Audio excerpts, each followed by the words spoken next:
considéré comme la doxa sur le plan politique. Nous avons eu des exposés qui pourraient être un peu simplistes, il faut bien le reconnaître, sur le plan scientifique, notamment l'exposé du Dr Goldman qui s'adressait quand même à un public non averti. Je pense qu'il l'avait prévu en fonction, à l'époque où il était question d'admettre du public dans la salle. Mais il est intervenu de façon très objective. Il a répondu aux questions de façon très honnête, en donnant raison sur beaucoup de points à ceux qui ne partagent pas les idées de la doxa. Ensuite sont venus 2 exposés de nature philosophique sur la préséance du droit naturel, sur les relations entre la liberté individuelle et l'ordre public, qui étaient parfaitement sensés. Je veux dire, il s'agissait des principes généraux du droit, donc il n'y avait rien à dire à ces exposés. Puis, après la pause, les exposés le grand débat contradictoire, les exposés de celui qui était favorable à la vaccination obligatoire des soignants, à savoir le professeur Klimek, et celui qui était contre, à savoir Bernard Rentier de Liège, qui était l'ancien recteur de l'Université de Liège. Alors, ce qui est incroyable, c'est que l'opinion du pour et du contre, c'était non, il ne faut pas vacciner les soignants. Les deux.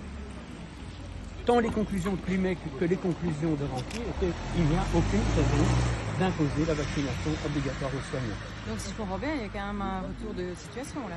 Il y a un retour de situation qui est fatal puisqu'il est lié à l'observation de résultats qui ne sont pas probants par rapport à l'efficacité du vaccin en termes de transmission et qui sont douteux en matière d'efficacité contre le décès. Ils ont bien reconnu qu'il y avait des problèmes et conséquemment, dans l'état actuel des choses, il était hors de question même de soulever la vaccination obligatoire des soignants. Tant Melot, le vice-président de l'Ordre national, qui a dit que le sujet était enterré, que les autres intervenants.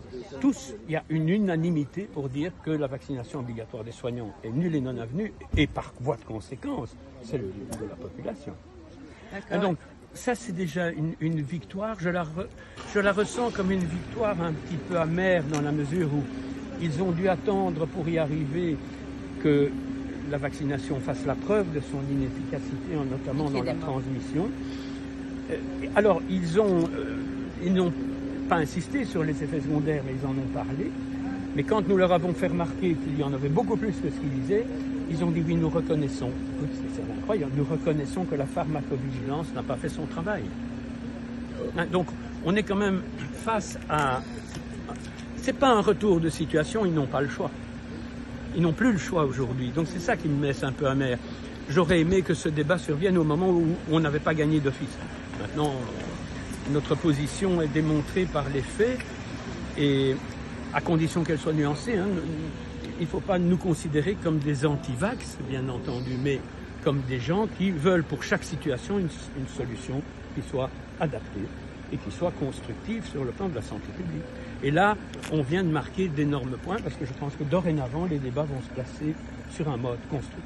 Et par rapport à la pharmacovigilance, est-ce qu'il y a des pistes pour l'améliorer ? Ils ont reconnu qu'elle était insuffisante, c'est déjà un palier extrêmement important, ce qui va nous permettre, fort de cette position de l'ordre, parce que c'est en Melot que Goldman qui l'a reconnu, ça va nous permettre d'être plus exigeants sur la simplification des déclarations. Parce qu'il faut bien reconnaître que moi j'en aurais bien fait tous les jours, mais c'est fastidieux. Il faudrait pouvoir entrer la carte d'identité du patient dans un lecteur et mettre vaccin telle date, tel problème tel jour. Point. Et là, on aurait une vraie pharmacovigilance. Et il y a tant d'autres sujets maintenant qu'on va pouvoir aborder et qui sont fondamentaux. Et on va pouvoir les aborder parce que si l'ordre n'est plus une menace pour ceux qui pensent de cette façon, beaucoup vont se dire « Ah ben maintenant on peut parler ». On peut parler. C'est malgré tout une grande victoire, mais elle était naturelle et évidente. Je n'avais aucun doute sur l'évolution des... C'est très bon en tout cas. Il y a voilà. Benoît Oxy en face tu te rends compte que c'est qu'en Belgique qu'on a ça, hein? Oui, mais ça va... Parce qu'en France, ils n'ont pas encore accepté. Non, mais attends, c'est chacun son tour. Oui. Les Français ont fait la révolution en 89, nous en 1830. Maintenant, c'est l'inverse. C'est nous qui commençons et vous qui terminerez. Enfin, toi, tu es luxembourgeois. Oui, mais luxembourgeois, ils n'ont pas encore admis et j'espère que ce qui se passe aujourd'hui en Belgique va permettre Tout de à faire fait. tourner les choses peut-être au Luxembourg Tout à fait. et en France aussi. Donc Tout à fait. pour moi c'est une victoire aussi. En tout cas, je suis extrêmement heureux de la dialectique de cette réunion Ouais. et de la façon dont on a enfin considéré la possibilité de discuter. Voilà. Je crois que C'est une très grande avancée. Une grande avancée. Et par rapport aux victimes d'effets secondaires, est-ce qu'il y a Eh bien, des pistes? Est-ce qu'ils en ont parlé? Eh bien oui, de façon fragmentaire, évidemment, il y avait beaucoup de sujets à aborder Oui, en peu de temps.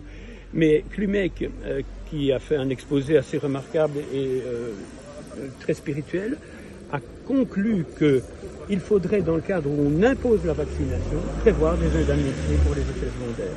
Alors, il y a indemnité, mais est-ce qu'on va trouver des pistes? Est-ce qu'on va faire des recherches pour aider ces victimes? À l'heure actuelle, le problème, c'est que c'est mal parti parce que les vaccinations sont volontaires, comme tu le sais. On a, sous l'effet de pression majeure médiatique, mais les gens vont se vacciner.